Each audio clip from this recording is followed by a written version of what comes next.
안녕하세요. 포유 환율 연구소입니다. 오래간만에 미국과 일본 주간 증시 동향을 한번 점검해 보고자 합니다. 포유 환율 연구소가 2022년 9월 10월부터 일본이나 미국에 투자하라.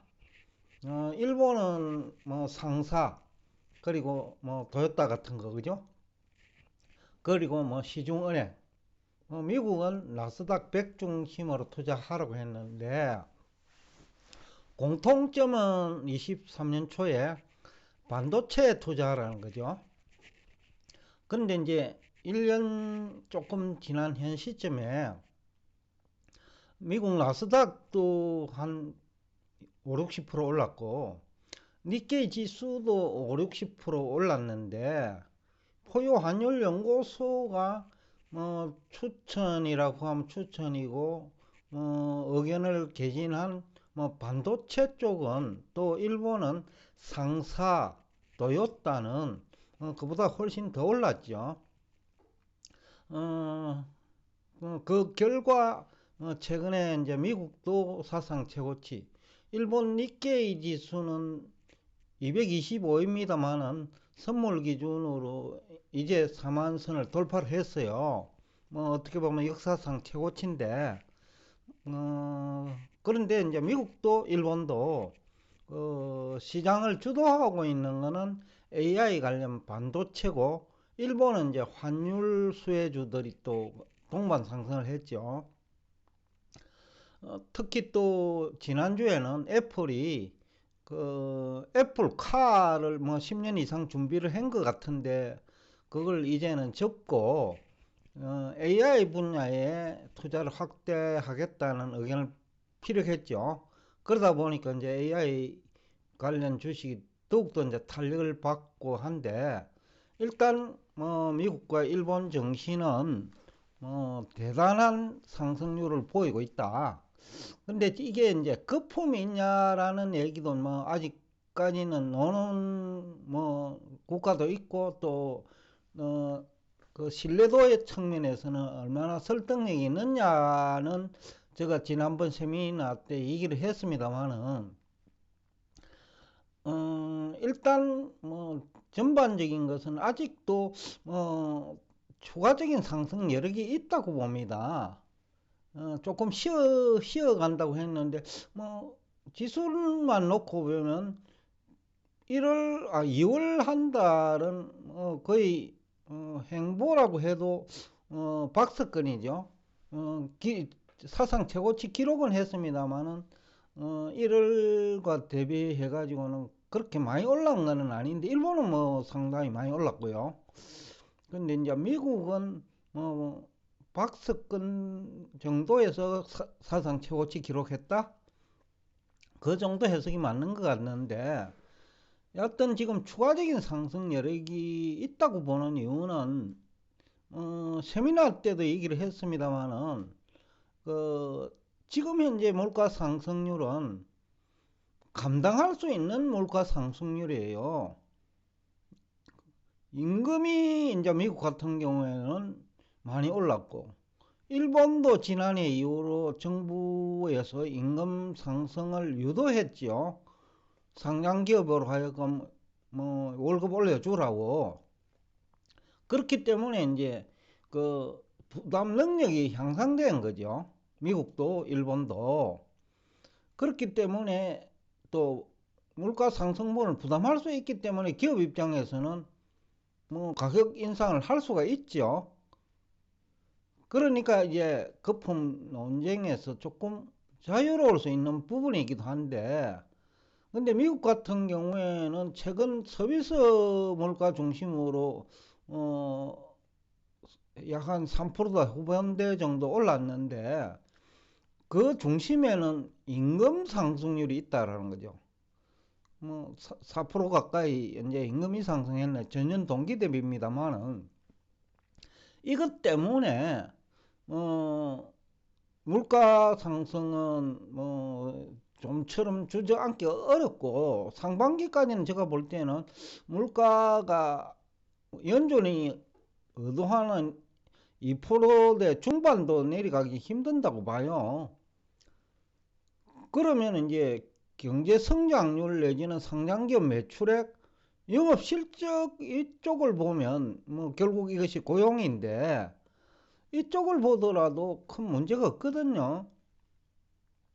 그러니까 이제 지금 거품 논쟁이 현 시점에서는 뭐 거품이다라는 얘기들도 할 수 있겠지만은, 그러나 1년 정도를 놓고 보면 주식시장은 한 1년 정도를 미리 전망하잖아요.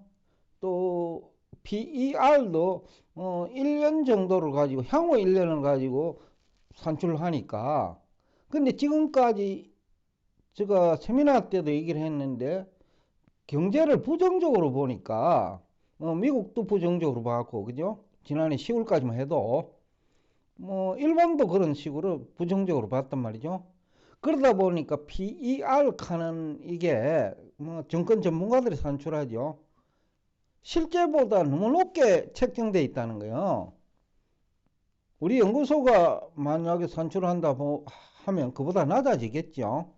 그래서 이게 거품 논쟁도 뭐 기초가 되는 그 판단 기준이 되는 주가 수익률을 제대로 산출로 해놓고 거품이다 아니다 논쟁을 해야 되는데, 미국도 약 한 90% 경제 전문가는 지난해 10월까지 부정적으로 봤고, 일본도 뭐 상당히 부정적인 얘기를 많이 했죠. 국내 경제 전문가들 중에 며칠 전에도 공영방송인지 아니면 상당히 유명 방송 채널 같은데 대학 교수 겸 경제 전문가로도 활동하는 것 같은데 경영 교수예요.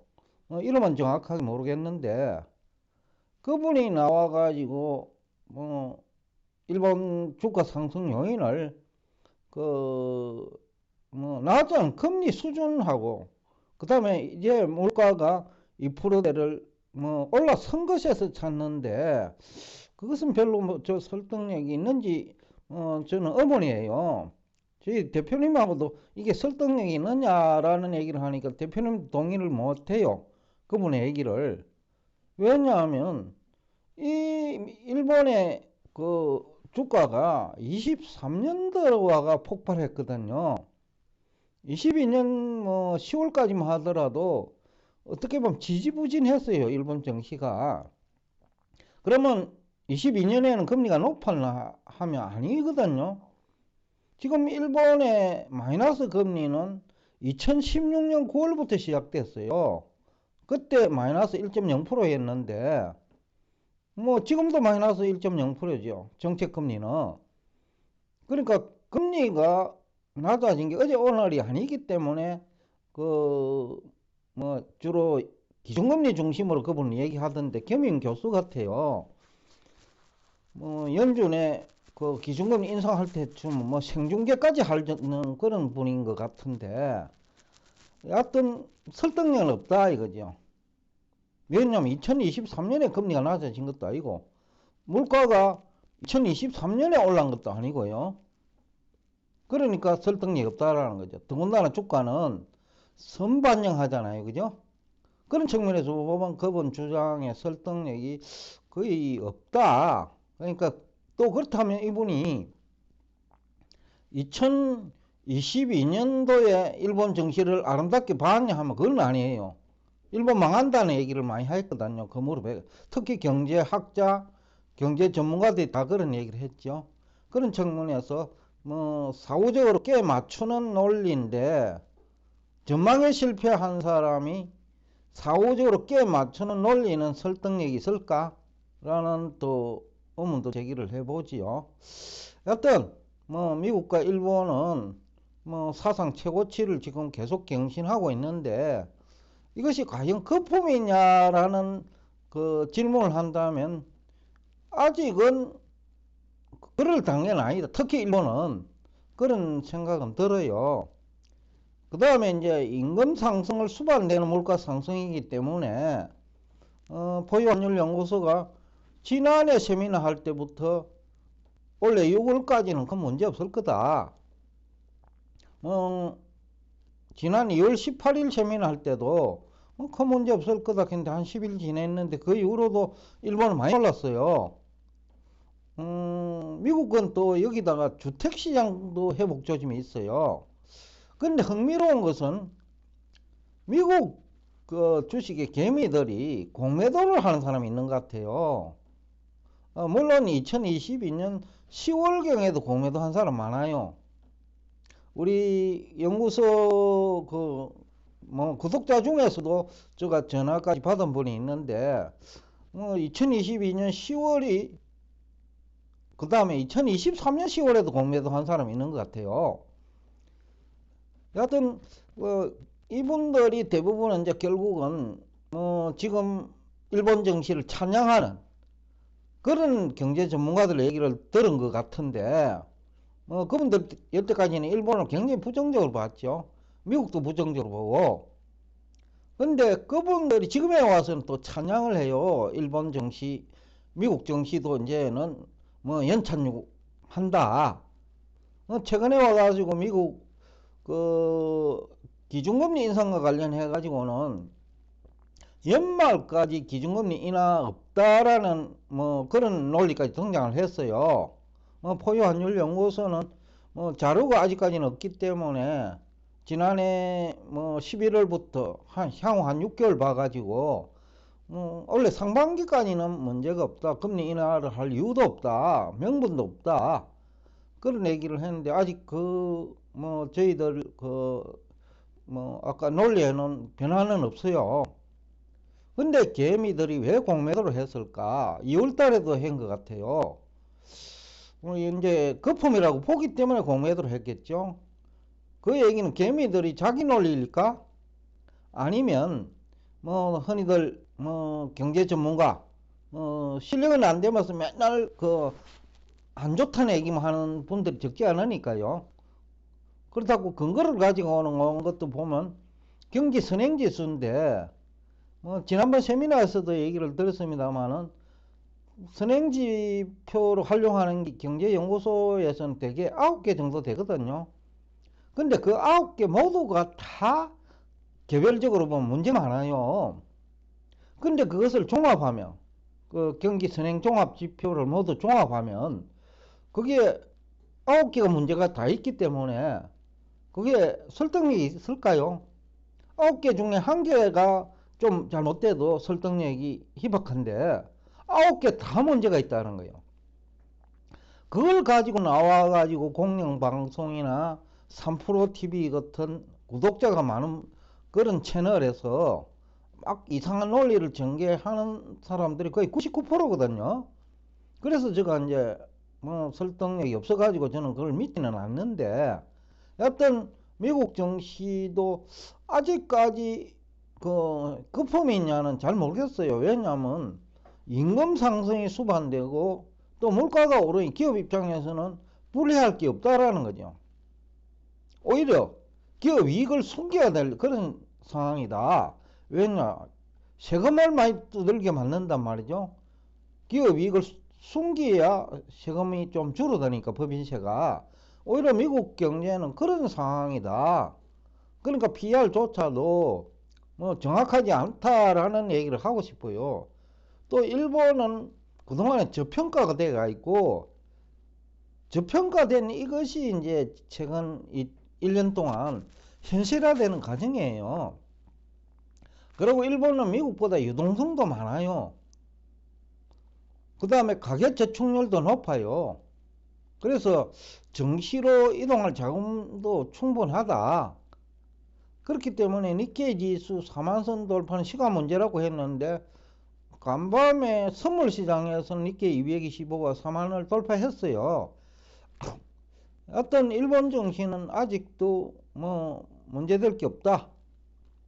아직까지 거품 논쟁을 할 만한 그 정도로 높아진 수준은 아니다. 정상화됐다라는 표현이 맞겠죠. 일본 정시 상승 동력에 대해서는 이제 앞에도 제가 얘기했지만은 경제 전문가 특히 대학 교수와 같은 그런 조금 현실 감각이 없는 분들은 저금리하고 2%대 물가 수준에서 이제 일본 증시 상승 동력을 찾는데, 제가 볼 때는 그건 설득력이 별로 없다. 왜냐? 저금리는 2016년 9월부터 마이너스예요. 지금도 정책금리는. 그런데 2%대 물가 수준 때문일까? 아니면 지금 미국 증시 오르고 다 지금 뭐 인도 증시까지 다 오르고 있단 말이죠.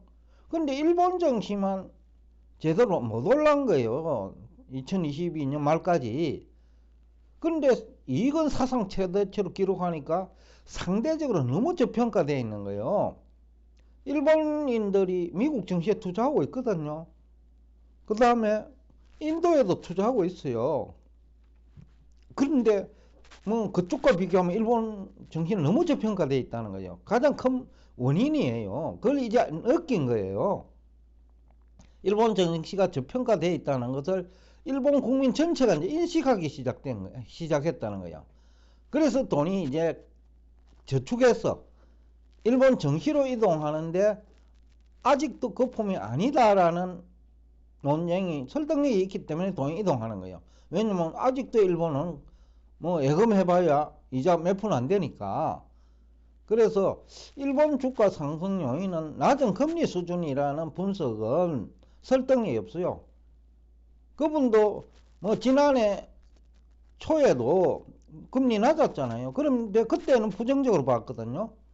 근데 2023년에 들어서 폭발하니까 금리가 원인이다. 그거는 설득력이 없다. 기업이익이 원래 안 날 때 금리가 낮은 거예요. 경제 성장률이 둔화되고 고용이 나쁠 때 금리가 낮은데 일본은 그렇지는 않았거든요. 기업이익은 2021년에도 사상 최대, 2022년에도 사상 최대, 2023년에도 사상 최대 기록을 했는데 주가만 못 올란 거예요. 근데 일본 국민들이 미국도 투자하고 인도에도 투자하는데 보니까 일본 정신은 너무 저평가되어 있기 때문에 2023년 들어와가 이제야 일본 국민들 모두가 느끼기 시작한 거예요. 그게 가장 큰 원인이다. 앞에서도 얘기했지만은 니케이 지수는 2022년 연말 대비 56% 상승을 했어요. 니케이 225 지수예요. 나스닥 100 같이 몇 개만의 얘기가 아니고, 물론 225도 뭐 몇 개인데 이거는 S&P 그 500하고 비교할 수 있는 지수기 때문에 S&P 500은 절반 정도밖에 못 올랐거든요. 근데 일본 니케이는 거의 2배 가까이 올랐다는 거예요. 그래서 지금 2022년까지 일본 경제를 부정적으로 보던 경제 전문가들이 그분은 그 민간에서 경제 활동하면서 대학 교수로 경임하는 것 같던데 그분도 계속 기준금리만 얘기하는 것 같아요. 시장금리 결정 원리를 모르니까. 그래서 이제 설득력이 있는지 없는지 그 얘기를 이제 왜 중요하냐 하면 앞으로도 그분들 얘기가 계속 시장에 영향을 줄 테니까. 실제로 2월에 미국 증시 공매도 한 사람도 있고요. 근데 실패 봤다고 봐요. 원래 6월까지는 제가 볼 때는 성공하기 힘들 거예요. 공매도 세력이. 물론 조정을 받더라도 제가 기간 조정이라는 표현을 썼잖아요. 앞 시간에. 기간 조정은 지수는 아주 조금 변동하는 거거든요. 그러니까 어떤 여러분들이 공매도는 당분간 조심을 해야 된다. 워낙 지금 실물 경제가 좋단 말이에요. 미국도 일본도. 그리고 6월까지는 문제될 것 같지가 않아요. 실물 경제가. 그러니까 공매도는 특히 조심해야 된다 라는 얘기를 하면서 오늘 여러분과 대화를 여기서 끝내겠습니다. 오늘도 끝까지 경청해 주셔서 대단히 감사합니다.